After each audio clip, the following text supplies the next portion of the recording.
a questão da epigenética, sabe? Das emoções influenciando, chegando no ponto do DNA, né?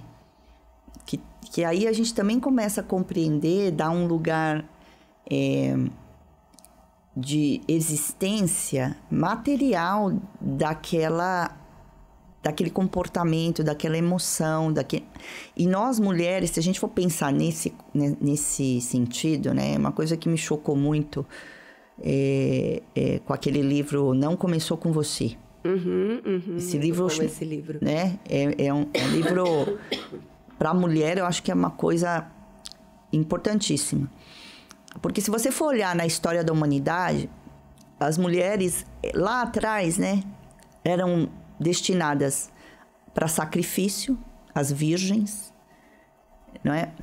Elas eram moeda de troca, né? A virgindade era uma moeda de troca, né? Os filhos, às vezes, os primeiros eram arrancados dessas mães para sacrifícios, né? E tudo isso pertence. Então, a gente carrega como mulher, nos óvulos, que não se reproduzem, né? Que é a única célula do corpo, que a gente vem com uma quantidade de óvulos, dali só cai. Isso. Ela não aumenta. Na hora que a gente pensa nisso, então tem uma carga... E a cada geração, né, quanto mais a mulher faz um autoconhecimento, menos carga epigenética ela passa para frente de dores que não fazem mais sentido, né? Que não tem mais lugar, não deveria ter mais lugar. Sim.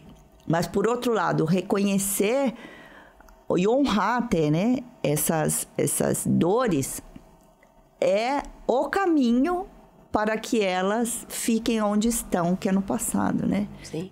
Eu vou trazer só mais um ponto em relação a isso, porque tem as dores do feminino, e muitas, mas a mulher também manipulou muito. Total. É uma sombra do feminino, né? Então... Seja Porque senão a gente fica como endeusando, as vítimas da sociedade, os homens fizeram isso com as mulheres, nanana. E não é bem assim só, né? As mulheres, elas eram muito manipuladoras, elas eram, e ainda são, ardilosas, sabe? No porque não tem a força física, ela outra força. Outras forças. Então, muitas vezes, os homens... E aí, uma vez eu ouvi uma frase de um constelador... E a gente tava fazendo uma live até. E eu tenho muitas pessoas que me seguem que são feministas. E aí, a live, assim... Estourou, bombou. Estourou. Porque ele falou... os homens são criados pelas mulheres. E ele tá certo. Na hora da live, a gente debateu. E as meninas escrevendo comentário na live. Foi na época da pandemia. Mas depois eu comecei a racionalizar sobre essa frase. E ele tá certo. Eu vejo até hoje mães que criam os filhos para fazer mal para outras mulheres. Mães que criam... Ai, meu filho sai... Ai, ele tem a namoradinha dele, mas ele sai com outras. Ai, ele é o garanhão. Não! Então, ali tudo bem, pode. Mas aí, se alguém fizer com ela, Mas não. todos os contos de fadas trazem esse lugar, né? Da mulher que ela quer matar outra mulher, inclusive. Isso. E foi isso que a gente... A questão da madrasta, que na verdade é a mesma mãe, a psique, né? A minha mãe falava assim pra mim: você só pode confiar em mim de mulher. Mas ninguém. E aí eu demorei anos pra ter amiga mesmo, que eu pudesse me abrir. Eu tinha amigas, mas eu nunca dava. Eu sempre escutava, talvez porque eu já tinha essa coisa da terapeuta. Mas eu demorei anos. Agora eu tenho relações de amizade muito profundas com outras mulheres. Que eu consigo realmente me abrir ali, ligar chorando. Falar, meu Deus, aconteceu isso. Você não sabe o que aconteceu. Porque eu não me permitia. Porque tinha que ter a competição. Então, a gente está construindo também esse lugar mais saudável do Nossa, feminino. você está trazendo uma coisa bem importante, viu? Da competição do feminino, né? Então, a gente está se aproximando do Dia da Mulher e tal, né? A gente não dá conta que você está competindo. Isso. No fundo, você tá com sogra, com mãe, né? E competindo pelo homem. Este ser divino, mas não é um homem. E as pessoas... Também outra coisa que eu gosto muito de falar é que o mundo seria muito mal feito se só tivesse uma pessoa que serve pra outra pessoa. Gente, se não for esse cara, vai ser outro, pelo amor de Deus. Solta isso. E muitas mulheres ainda têm essa questão com relacionamentos. E é a fonte de maior competição, por isso que eu trouxe o relacionamento.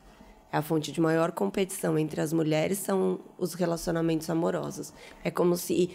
E olha que coisa engraçada, ou não, né? Mas efetivamente a gente tem mais mulheres no mundo do que homens.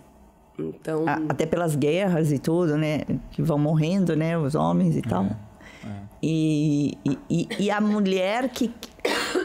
A gente estava até conversando hoje de manhã no café, né? Que também tem a questão dos homens que abandonam o lar, que deixam uma ferida profunda nessa mulher, que tem que educar um outro homem. Isso. Olha o imbróglio. Não, e aí ela educa esse homem... Então, volta para a educação. Ela educa esse homem para ser o homem dela. E por isso muitos não conseguem largar a mãe, né? Leva a mãe no cinema com a namorada, não larga a mãe. Quem conhece gente assim, ou quem tem, assistir um videozinho que tem no YouTube que chama O Cordão. Que depois você assiste. É uma história, um quadrinho, assim, um desenhinho. Então a criança nasce e fica presa na mãe pelo cordão umbilical, o menininho. E aí, a mãe e o menino, a mãe e o menino, a mãe e o menino. Uma simbiose eterna. E aí, quando o menino começa a querer ir pra fora, ela puxa ele pelo cordão. Primeiro, quando ela começa a querer se relacionar, o menino puxa a mãe pelo cordão. E aí, porque ele ainda é pequenininho. E aí, depois ele cresce, ele começa a querer se relacionar, ela puxa ele pelo cordão. E aí, eles ficam nessa simbiose até que a mãe morre. E ele tá totalmente ali, vinculado a ela, ele não sabe nem... E agora? Então... E aí a mãe cria o filho para ser o marido dela do jeito que ela não teve, mas não para uma vida com uma outra mulher, é para ela. Por isso aí a outra mulher, ela pode ser traída, ela pode ser, eu fui, ela pode ser também, ela não. Mas a mamãe você tem que tratar bem, a mamãe você tem que cuidar, a mamãe você tem